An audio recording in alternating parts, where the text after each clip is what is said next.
Hello students, last time we have seen the double fertilization. In double fertilization, the first male gamete, this is the first male gamete, this is the first male gamete that fuses with egg cell to form a diploid zygote. The first male gamete fuses with egg cell to form a diploid zygote. This is the second male gamete that fuses with the second male gamete. Second male gamete that fuses with secondary nucleus to form a triploid primary endosperm nucleus. Means the fertilization takes place at two different places. That's why fertilization takes place twice. Therefore, it is called as double fertilization. And double fertilization is the characteristic feature of angiosperm, okay, flowering plants. Here, in double fertilization, that is first male gamete fuses with egg cell. It forms a diploid zygote. This male gamete is haploid, egg cell haploid, and it forms diploid zygote. The further development, this zygote develops into an embryo, that is the diploid structure embryo, and finally this embryo develops into the new individual. That is the first fertilization. In first fertilization, the formation of zygote takes place, diploid zygote. It is diploid zygote takes place. This diploid zygote again divides mitotically to form a structure. Means here is the embryonic development to form a structure embryo, and finally this embryo turns into a new individual or new plant. That second male gamete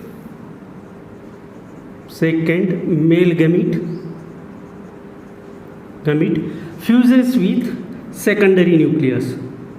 The secondary nucleus is already diploid structure, and second male gamete, that is the haploid structure, it forms a triploid structure, twice n plus n triploid structure, that is primary endosperm nucleus. It is triploid structure.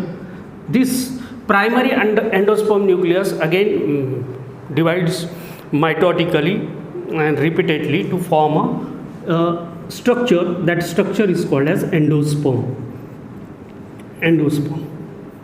which is also triploid structure, triploid endosperm. This endosperm acts as a nutritive tissue याच्यासाठी म्हणायचं कारण हे food म्हणून use केलं जातं कोणासाठी, या developing एम्ब्रियोसाठी. ठीक आहे, तर एंडोस्पर्म जे आहे हे फूड आहे, आणि हे फूड कोणासाठी आहे, या एम्ब्रियोसाठी आहे. तर दोन्ही स्ट्रक्चर म्हणजेच काय, एम्ब्रियो आणि एंडोस्पर्म हे यांची डेव्हलपमेंट जी आहे, ग्रोथ आणि डेव्हलपमेंट जी आहे ही सायमल्टेनियसली होते. ही कशी होते, सायमल्टेनियसली होते. ठीक आहे, आता लक्षात ठेवायचं की ट्रिप्लॉइड एंडोस्पर्म जो आहे याची डेव्हलपमेंट वेगवेगळ्या प्रकारे होते. म्हणजेच काय, on the basis of mode of development of endosperm, this endosperm develops as three types. Three types means development of endosperm takes place by three ways. Okay, the first one is nuclear type of endosperm.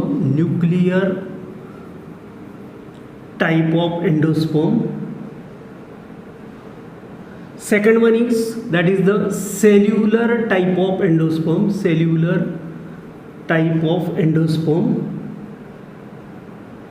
And third one is the halobial type of endosperm.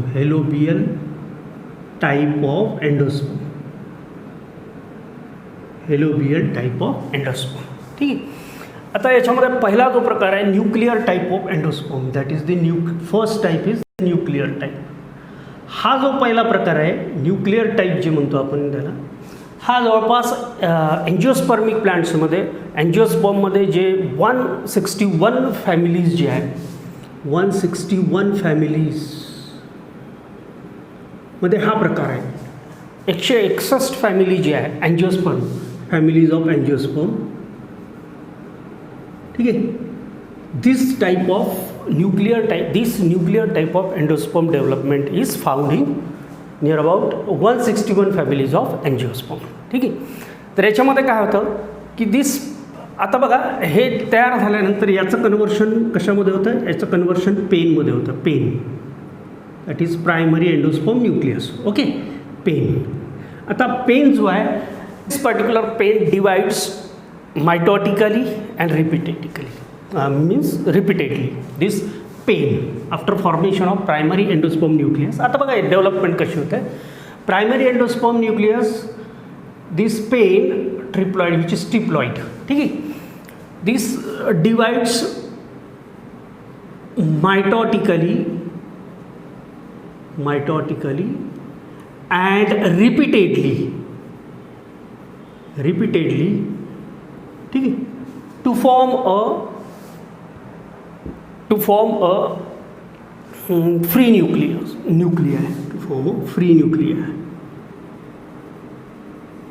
without cell wall formation.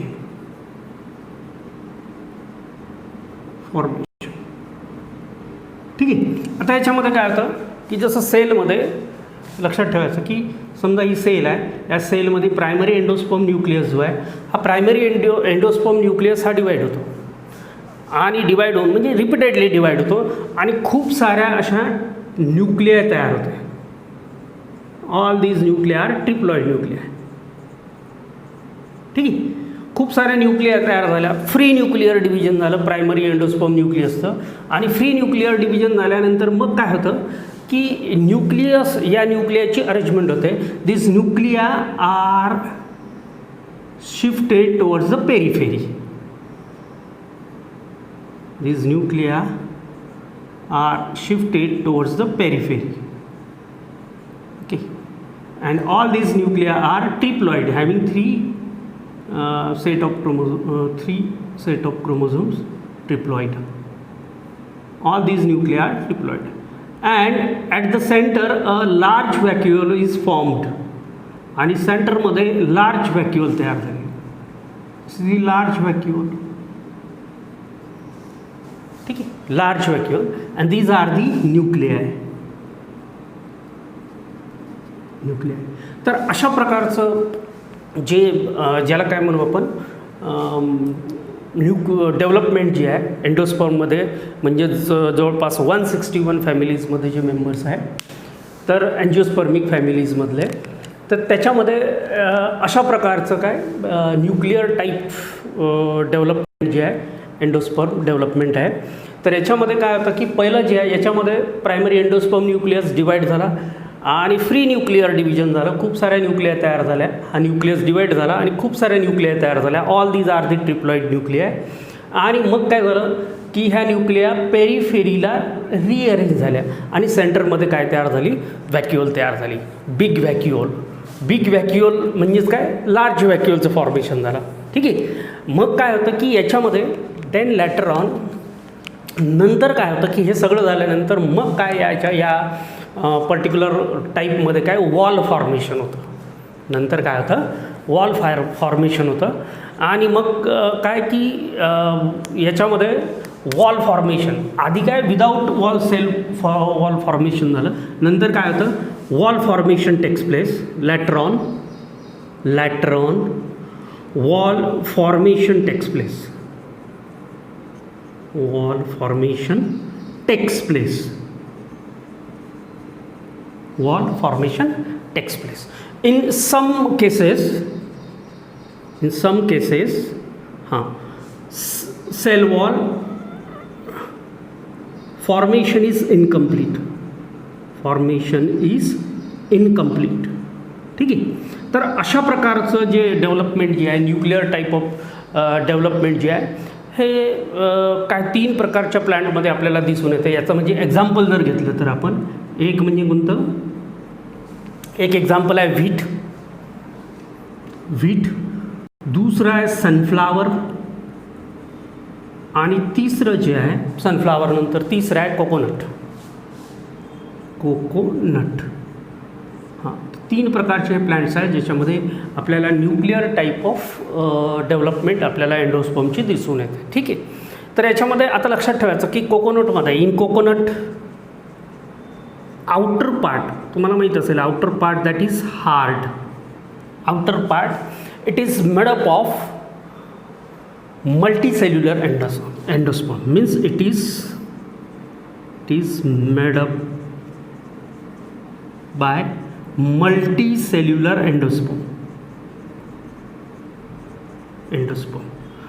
आणि त्याचा inner part जो आहे that is the inner part of coconut, that is made up of, this inner part is made up of free nuclear, as well as vacuolated endosperm. आता लक्षात ठेवायचं की कोकोनटमध्ये outer part जो असतो तो मल्टीसेल्युलर एंडोस्पर्मपासून तयार झालेला असतो, आणि इनर पार्ट जो आहे it is made up of free nuclear as well as vacuolated endosperm. ठीक आहे.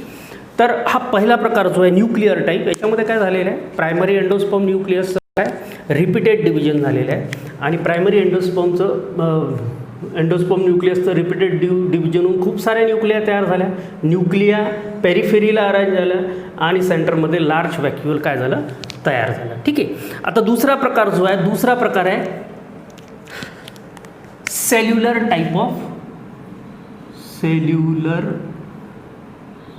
Type of endosperm. आता याच्यामध्ये काय होतं, सेल्युलर टाईप ऑफ एंडोस्पर्ममध्ये सेम प्रायमरी एंडोस्पर्म न्यूक्लियस जो आहे, प्रायमरी एंडोस्पर्म न्यूक्लियस जो आहे तो डिवाइड होतो, मायटॉटिकली डिवाइड होतो, means PEN divides and number of nuclei are formed, आणि इमिडिएटली आफ्टर कॅरिओकायनेसिस, म्हणजेच काय न्यूक्लिअर डिव्हिजन झाल्यानंतर काय सायटोकायनेसिस पण होतं, म्हणजे सेल वॉल फॉर्मेशन पण होतं. म्हणजे न्यूक्लियस डिवाइड झालं, एका न्यूक्लियसपासून खूप साऱ्या न्यूक्लियर तयार झाल्या, आणि जसं न्यूक्लियर तयार झाल्यानंतर म्हणजे न्यूक्लियसचं फॉर्मेशन झाल्यानंतर काय होतं, सेलचं फॉर्मेशन होतं. ठीक आहे, सेल वॉल फॉर्मेशन होतं. ठीक आहे. तर याच्यामध्ये काय की nuclear division is immediately followed by the cytoplasmic division, means cell wall formation. ठीक आहे. तर in some plants this type of endospermic development takes place. In this development, that is primary endosperm nucleus divides mitotically,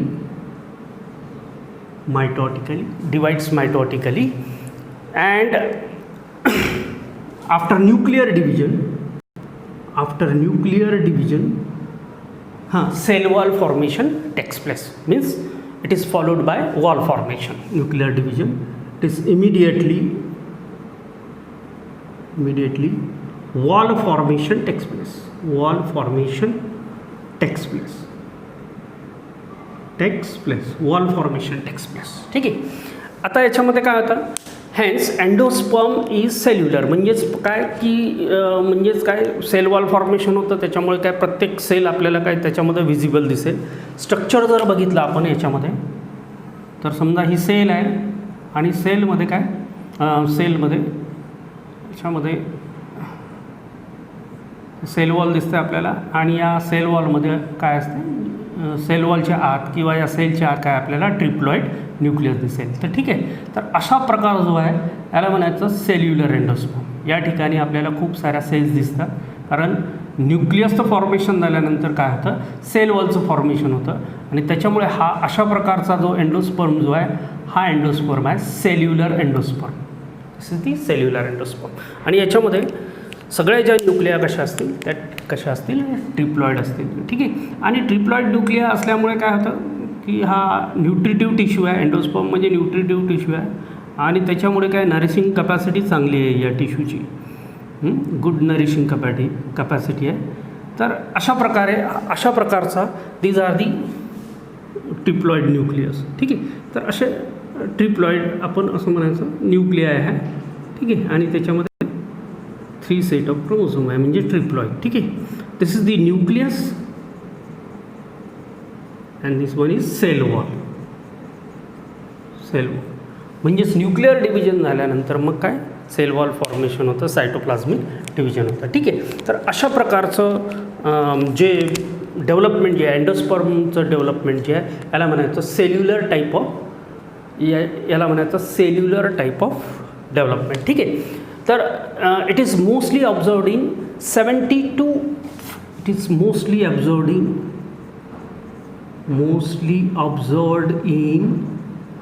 72 families of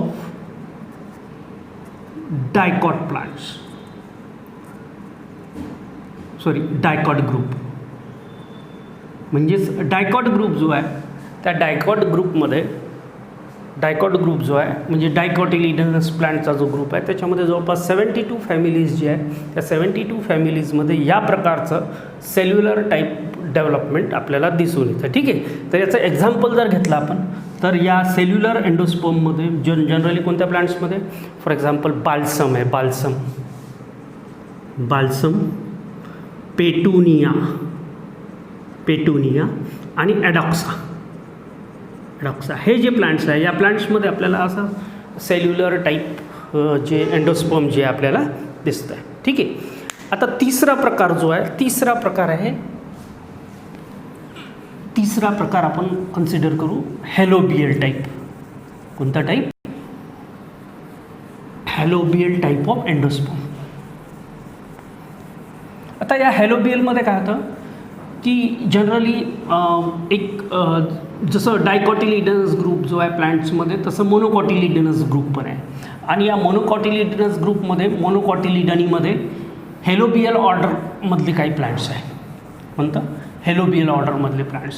तर या helobial ऑर्डरमध्ये जे काही plants आहेत त्या प्लांट्समध्ये अशा प्रकारचं डेव्हलपमेंट जे आहे ज्याला काय म्हणायचं हेलोबियल टाईप ऑफ डेव्हलपमेंट आपल्याला दिसून येतं. तिसरा प्रकार जो आहे हेलोबियल टाईप ऑफ एंडोस्पर्म. आता या हेलोबियल टाईपमध्ये कुठं दिसून येतं helobial type? It occurs in helobial order.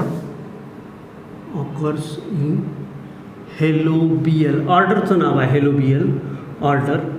आणि हा ऑर्डर कोणत्या प्लांट्समध्ये? मोनोकॉटिलिडन्समध्ये दिसते आपल्याला. मोनोकॉटिलिडन्स.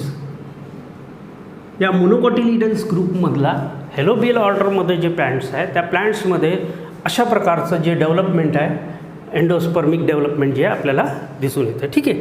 तर याच्यामध्ये काय होतं की जे प्रायमरी एंडोस्पर्म न्यूक्लियस जो आहे तो प्रायमरी एंडोस्पर्म न्यूक्लियस डिवाइड होऊन समजा हे सेल आहे. ठीक आहे. तर पेन जो आहे प्रायमरी एंडोस्पर्म न्यूक्लियस तो डिवाइड होतं. समजा याला म्हणायचं मायक्रोपायलर एंड आणि याला म्हणायचं कॅलोजल एंड. ठीक आहे. तर या सेल्सचं डिव्हिजन म्हणजेच काय की न्यूक्लियस डिवाइड झाला, 2 न्यूक्लिया तयार झाले. प्रायमरी एंडोस्पर्म न्यूक्लियस डिवाइड होतं, पेन डिवाइड होतं, ट्रिप्लॉइड पेन आणि डिवाइड होऊन काय 2 न्यूक्लिया तयार झाल्या. ठीक आहे. आणि मग काय होतं की ट्रान्सवर्स सेल वॉल फॉर्मेशन होतं. ठीक आहे. तर ट्रान्सवर्स सेल वॉल फॉर्मेशन झालं. याच्यामुळे काय झालं की 2 अनइक्वल सेल्सचं formation. It result in to the formation of 2 unequal cells. This is the larger cell. आणि ही लार्जर सेल कोणीकडची आहे? मायक्रोपायलर एंडकडची. And this is the smaller cell. ठीक. लार्जर सेल आणि काय स्मॉलर सेल अशा प्रकारचे 2 प्रकारच्या cells. The larger cell is the micropylar cell and smaller cell is the chalazal cell. ठीक आहे. आता ह्या न्यूक्लिया ज्या आहे ह्या डिवाइड होत आहे. आता ही न्यूक्लियस आहे डिवाइड होतं आणि डिवाइड होऊन ह्या न्यूक्लिया अशा पेरिफेरीला काय होतात? रिअरेंज होतात. ओके. आणि ह्या सगळ्या न्यूक्लिया कशा ट्रिप्लॉइड आहे हॅविंग 3 सेट ऑफ क्रोमोझोम. ह्या सगळ्या ट्रिप्लॉइड आहे nuclei. Okay. These are the triploid nuclei. ठीक. तसंच या स्मॉलर सेलमध्ये जो न्यूक्लियस आहे तो पण डिवाइड होतो आणि डिवाइड होऊन अशा न्यूक्लिया मेनी न्यूक्लियाचं फॉर्मेशन होतं आणि then rearrangement of the nuclei takes place. They arranged peripherally and at the centre vacuole is formed. ठीक आहे. तर अशा प्रकारचं हे जे प्रकार जो आहे याला म्हणायचं हॅलोबियल टाईप ऑफ, याला म्हणायचं helobial type of development, endospermic development. ठीक आहे. तर याच्यामध्ये काय झालं की न्यूक्लियाचं फ्री एक न्यूक्लिया जी आहे ज्याला प्रायमरी एंडोस्पर्म न्यूक्लियस, एक न्यूक्लियस जो आहे तो डिवाईड झाला आणि त्याच्यापासून 2 न्यूक्लिया तयार झाल्या आणि 2 न्यूक्लिया म्हणजे एक म्हणजे कोणती लार्जर सेलमधली न्यूक्लिया आणि दुसरी कोणती न्यूक्लिया आहे स्मॉलर सेलमधली न्यूक्लिया. आणि मग पुन्हा त्या न्यूक्लिया काय डिवाईड होऊन फ्री न्यूक्लिअर डिव्हिजन झालं आणि मग त्या पर्टिक्युलर सेलमध्ये लार्जर सेलमध्ये पण त्या रिअरेंज झाल्या पेरिफेरीला आणि स्मॉलर सेलमध्ये पण त्या काय झाल्या रिअरेंज झाल्या. म्हणजेच काय की या ठिकाणी 2 प्रकारचे सेल तयार झाले. म्हणजेच लार्जर सेल म्हणजेच काय मायक्रोपायलर सेल म्हणायचं आणि दुसरी सेल म्हणजे स्मॉलर सेल जिला म्हणायचं कॅलेजल एंड, जी कॅलेजल एंडकडे असते. ठीक आहे. तर हा जो प्रकार जो आहे नंतर काय होतं later on the cell wall formation takes place. याच्यामध्ये पण काय सेल वॉलचं फॉर्मेशन होतं. नंतर काय होतं सेल वॉल फॉर्मेशन कोणीकडे होतं wall formation takes place at the micropylar end. नंतर काय मायक्रोपायलर एंडकडे काय वॉल फॉर्मेशन होतं. ठीक आहे. आणि त्याच्यामुळे काय वॉल फॉर्मेशन झाल्यामुळे काय होतं वॉल फॉर्मेशन झाल्यामुळे काय म्हणजे काय की हा प्रकार जो आहे हॅलोबियल टाईप हा इंटरमिडिएट प्रकार आहे. Means it is the intermediate type of endosperm. Is the intermediate type of endosperm. ठीक आहे. इंटरमिडिएट टाईप म्हणजेच it is the mixture of 2. Mixture of 2 दोघांचं मिक्सचर आहे. कोणाचं आहे that is nuclear type of endosperm and cellular type of endosperm. या दोघांचं mixture म्हणजेच काय इंटरमिडिएट ज्याला काय म्हणायचं हॅलोबियल टाईप ऑफ एंडोस्पर्म. ठीक आहे. आणि हे जे याचा एक्झाम्पल जर घेतलं तर एक्झाम्पल आहे हॅलोबियल टाईपचं ॲस्पोडेलस. Is the example. ठीक आहे. या ॲस्पोडेलस प्लांट्समध्ये आपल्याला हॅलोबियल टाईप ऑफ एंडोस्पर्म आपल्याला दिसून येते. तर अशा प्रकारचे काय 3 प्रकारचे आपण काय डेव्हलपमेंट बघितले आपण. एक म्हणजे न्यूक्लिअर टाईप ऑफ एंडोस्पर्म, दुसरं सेल्युलर टाईप ऑफ एंडोस्पर्म आणि तिसरा प्रकार म्हणजेच काय helobial type of endosperm. Okay. आता याच्यानंतर काय नेक्स्ट लेक्चरमध्ये आपण बघणार आहोत development of embryo, how the embryo develops in a further life. Okay. Thank you. Till then good bye.